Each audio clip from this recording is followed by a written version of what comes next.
Fala galera, tudo bem? Aqui é o Leandro da MBF Automotive. Quem segue a página há algum tempo já me conhece.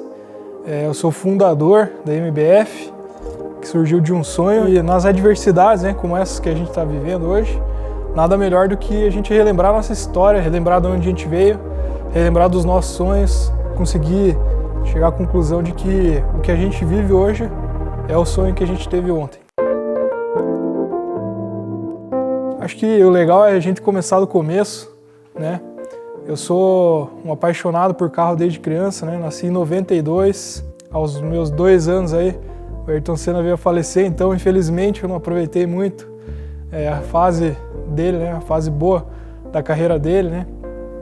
Mas mesmo dessa forma, eu sempre fui apaixonado por carro e na minha infância algumas das minhas melhores memórias são de mim indo com meu pai até os feirões de carro, até lojas de carro.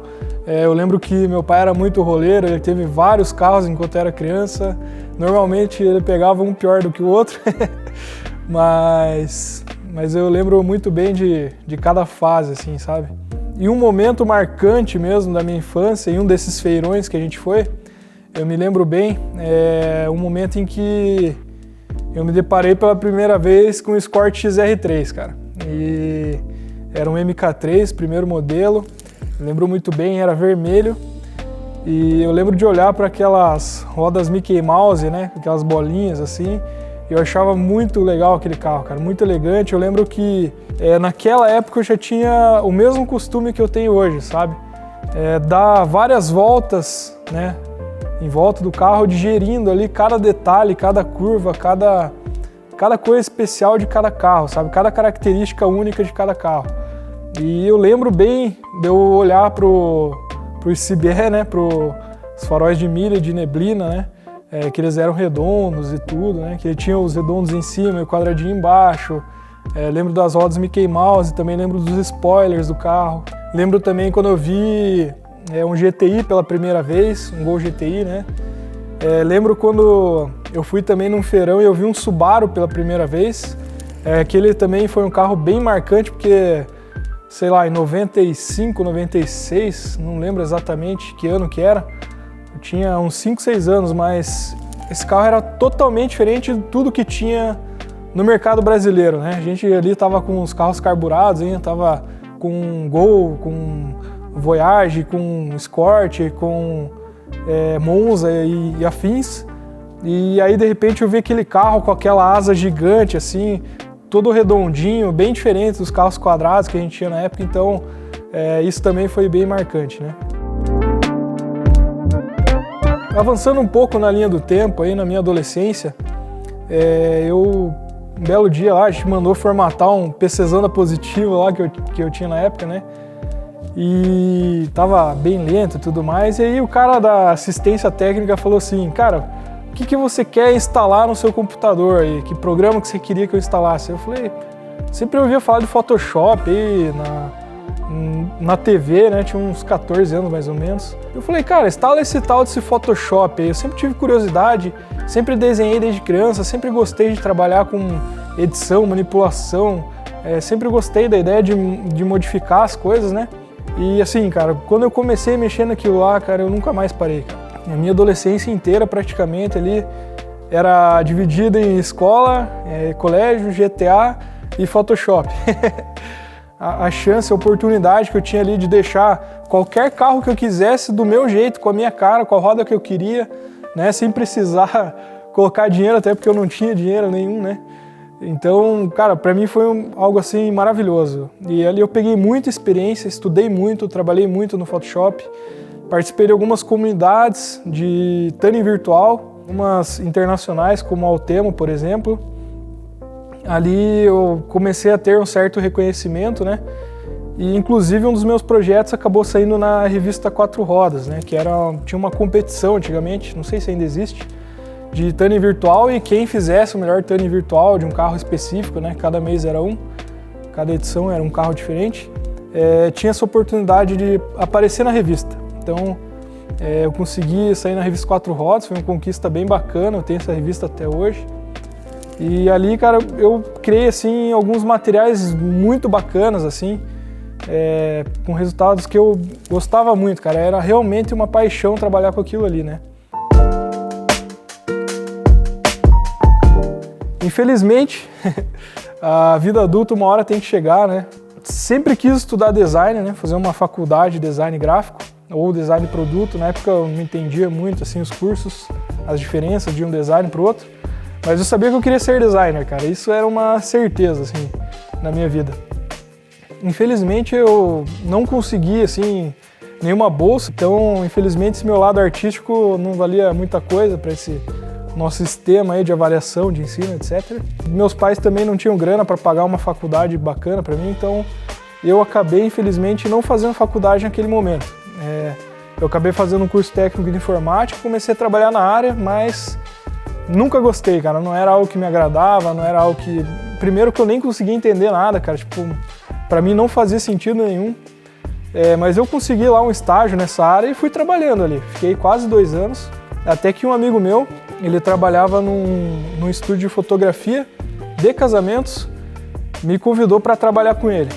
Ele falou assim, cara, pô, a gente precisa de alguém que manje de Photoshop, manje de edição, a gente precisa de alguém para editar os nossos materiais aqui, então, poxa, cara, vem trabalhar com a gente. E aí eu ia ganhar o mesmo salário de estagiário, só que ia trabalhar quase o dobro, mas, poxa, pelo menos ia trabalhar com algo que tinha futuro, algo que tinha uma perspectiva, né? E também que tinha a ver com o que eu gostava, né? Que era manipulação, imagens, enfim. Então, eu decidi entrar ali. Eu sempre fui meio... Nunca gostei de ficar parado, ficar na mesma situação por muito tempo. Então eu já estava meio cansado de estar ali na prefeitura. Com certeza era muito mais cômodo, muito mais fácil. Mas eu sabia que aquilo ali não ia me levar além. Entrei nessa loja, chama Photolip, graças ao meu amigo Guilherme Boaron, que inclusive foi meu padrinho de casamento, cara, uma pessoa muito importante na minha carreira, na minha vida. Comecei editando fotos ali, fotos de casamento, tirando fotos 3x4, era um desses estúdios assim bem tradicionais, né, que faz um pouco de tudo, revela foto, enfim. E a partir de um ano e meio, 2 anos, ali surgiu a oportunidade também de eu começar a fotografar casamentos. Assim, não tinha nada melhor para fazer no meu sábado e decidi começar ali. Então comecei a fazer esses casamentos ali por volta de 2012, 2011, 2012 mais ou menos. Então faz uns 10 anos que eu comecei a entrar nessa área de casamento. Comecei com casamentos pequenos ali, casamentos simples, um equipamento emprestado, não ganhava muito bem também, ganhava ali R$100, R$150 para fazer um freelance ali de casamento. Mas pra mim era muito bom, tipo, eu não ganhava muito bem na época, ganhava muito menos do que o salário mínimo hoje. Então eu comecei a ganhar vida e aos pouquinhos investindo em casamento, né? A gente tinha umas câmeras bem simples, a gente sofreu bastante no começo, mas acabou valendo a pena. Aos pouquinhos eu trocava de câmera, comprava uma câmera melhor. Meu primeiro equipamento, inclusive, foi um flash, um SB700, porque a gente ia nos casamentos e a gente sentia muita falta de luz, porque tinha uma câmera sem muito ISO e com lente ruim também. Então a gente tinha até uma câmera, inclusive, que travava o obturador, a gente tinha o espelho do obturador, e a gente tinha que tirar a lente, travar o espelho e continuar fotografando. Isso no meio do casamento, rolando beijo, rolando buquê da noiva. Então, cara, era uma loucura, assim, sabe? E ao longo dos anos ali a gente foi crescendo, comecei a ganhar R$200, R$250, R$300 por sábado. Fui melhorando um pouco de vida ali, mas ainda meu coração ainda não estava naquilo. Eu gostava muito de fotografar casamentos, mas ainda não era aquilo. Um belo dia, acho que em 2013, se eu não me engano, um amigo meu me convidou para fotografar o carro dele. Era um Gol quadrado, o Murilo Bizeto, meu amigo também até hoje. E ele falou, cara, vamos tirar umas fotos do meu carro para ver como que fica. Peguei uma câmera emprestada, eu nem tinha câmera ainda na época, e falei, cara, vamos lá. Eu tirei aquelas fotos e ficou muito legal, cara. Eu fiquei muito feliz com o resultado. Falei, cara, eu acho que eu sou bom nisso, cara. Aí ali eu vislumbrei a oportunidade de juntar as duas coisas que eu mais gosto, que é carro e fotografia. A partir dali eu comecei a fotografar alguns ensaios para alguns amigos. Infelizmente eu não consegui cobrar muito bem na época ainda. E também fazia alguns eventos de graça mesmo. Eu ia lá para fotografar, só para curtir mesmo. Mas eu via que aquilo ali, tipo, era algo que tinha um valor, sabe? Tinha valor, eu podia receber um valor por aquilo que eu fazia tão bem feito e com tanta paixão, né? O nome MBF Automotivo então surgiu, que significa Meu Bom Filho. Muita gente ainda não sabe, né, o porquê desse nome, né? Mas enfim, o significado é Meu Bom Filho porque naquela época eu vi o carro como um filho, né? Essa época eu tinha o meu Escort, né, que eu tenho até hoje, mas ele era o meu carro do dia a dia, era o que eu conseguia comprar na época, né? Carro todo original, enfim. E aí a partir disso, cara, eu comecei. Fiz um blogzinho, um blog do Google, inclusive, gratuito, tudo mais, né? Só para estar ali um blogspot, só para estar publicando mesmo minhas fotos, meus materiais, ter um portfólio e também uma lembrança, né? Para eu ter onde estar olhando os meus trabalhos, perceber minha evolução. Comecei a levar um pouquinho mais a sério aos poucos, comecei a perceber o valor daquilo, mas ao mesmo tempo também eu tentava cobrar pelos ensaios que eu fazia, mas infelizmente não era muito valorizado, o público que eu estava atendendo na época não valorizava tanto. E eu comecei a ficar indignado mesmo, assim, comecei a ficar chateado por perceber que o mercado não estava nem aí para o que eu estava oferecendo, entendeu? Eu tinha um material muito bom, fotografava bem, colocava muita paixão naquilo, tinha muita excelência, mas o mercado não me pagava por isso, não me dava um retorno por isso, tá? Era só tapinha nas costas e beleza, cara. E isso me incomodava bastante, e aí eu decidi tomar uma decisão, cara. Ou eu fazia um ensaio que eu conseguisse cobrar um valor justo pelo que ele valia, ou eu ia acabar parando, tá? Eu estava a ponto de desistir de verdade do meu projeto, infelizmente. Mas um amigo meu, Felipe Garzaro, ele tinha um Audi A3 na época, que pra mim era um super carro, né? Tipo, nunca nem tinha visto um Audi A3 de perto, né? E com rodas de TT Aro 20, tudo, o carro era muito bonito, um Audi branco. E aí ele falou pra mim, cara, vamos fazer um ensaio no meu carro, tudo mais, quanto você cobra, pá. E eu decidi enfiar a faca nele, pasme. Mas o enfiar a faca era R$350, cara. Eu cobrei R$350, pra mim na época era muito dinheiro, era tipo, sei lá, um quarto do que eu ganhava na época num mês. E aí eu falei, cara, vou jogar todas as fichas nisso aí. E aí, cara, ele topou, ele falou, não, cara, vamos fazer um ensaio, pô. Falei pra ele, cara, a gente vai fazer algo super bacana, bem diferente. E aí, eu decidi usar uma técnica diferente, que é o que a gente conhece como light painting, que é desenhar o carro com LED e tudo mais, só que eu não conhecia essa técnica, eu não sabia o nome, nunca ninguém tinha me falado sobre isso, só que eu tinha uma noção de como que eu poderia fazer esse tipo de foto. E não tinha, na época ainda, o YouTube era muito fraco, não tinha muito material, muito conteúdo sobre isso. E eu nunca tinha visto como fazer isso, mas eu sabia que se eu colocasse um tripé e fizesse várias exposições e colocasse elas umas sobre as outras, eu ia conseguir o resultado que eu queria. Eu sempre fui meio autodidata, assim. E aí eu fui lá, cara, tentei e deu muito certo, cara. Ficou um ensaio muito diferente de tudo que eu já tinha visto.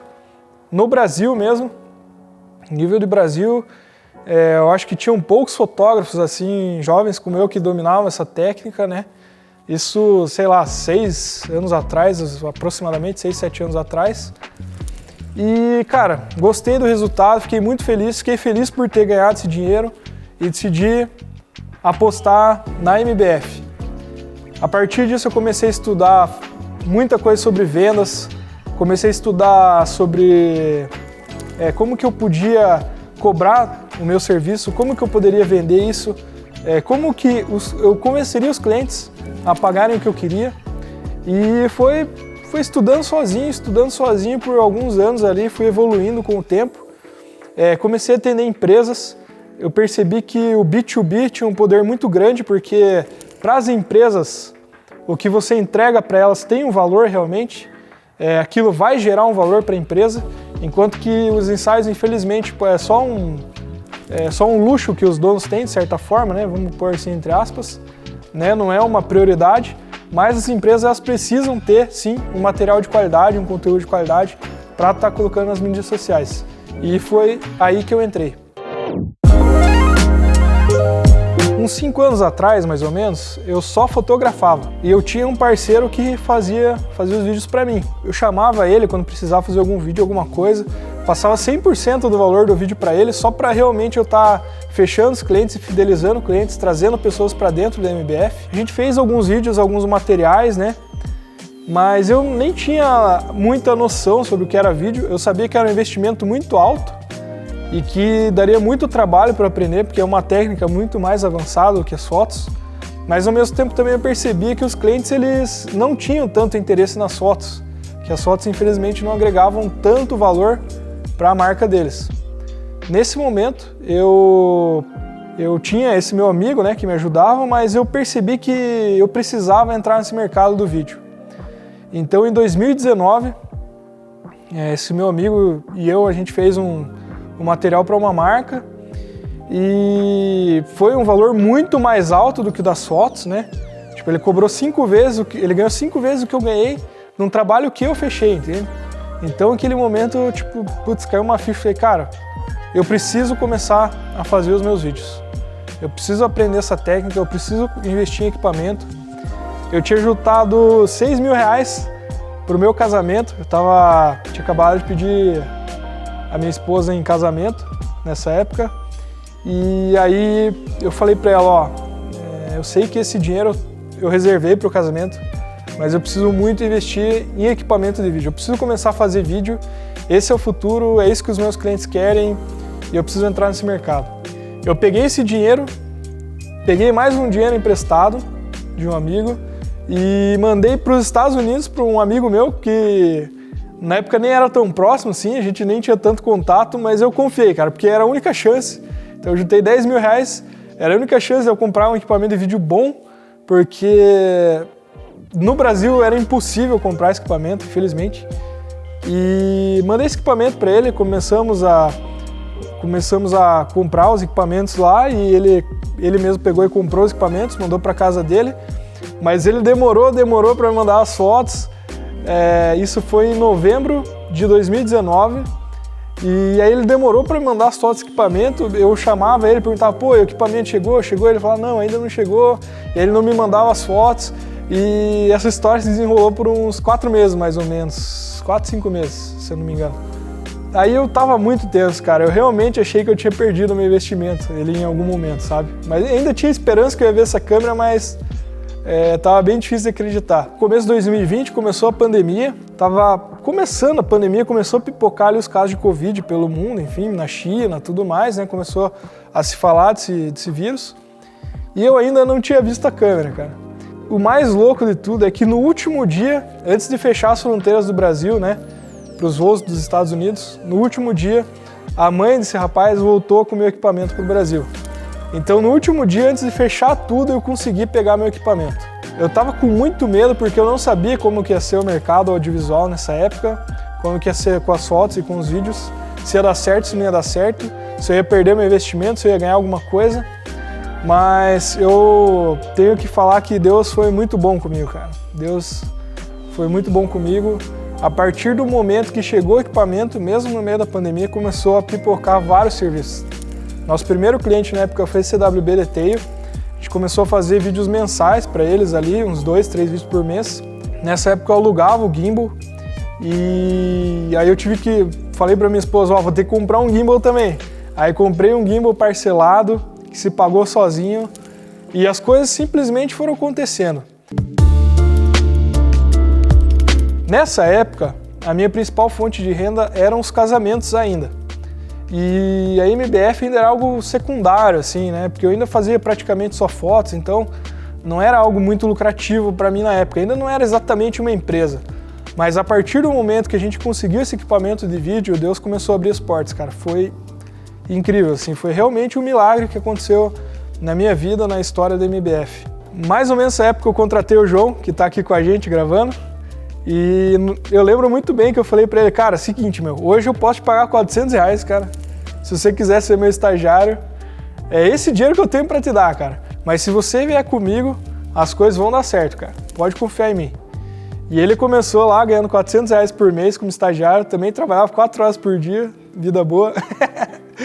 Mas Deus abençoou, cara, e hoje o João tá aqui com a gente e ele sabe que valeu a pena, eu sei disso, olhando nos olhos dele, eu consigo perceber que ele é muito feliz trabalhando aqui com a gente e eu também sou muito feliz. Hoje a MBF, graças a Deus, depois de tanto trabalho, tanto a gente plantar, tanto buscar reconhecimento, trabalho sério, entregando no prazo, sempre buscando o melhor, investindo em equipamentos, investindo em pessoas, a gente conseguiu fazer ela se tornar uma empresa de verdade.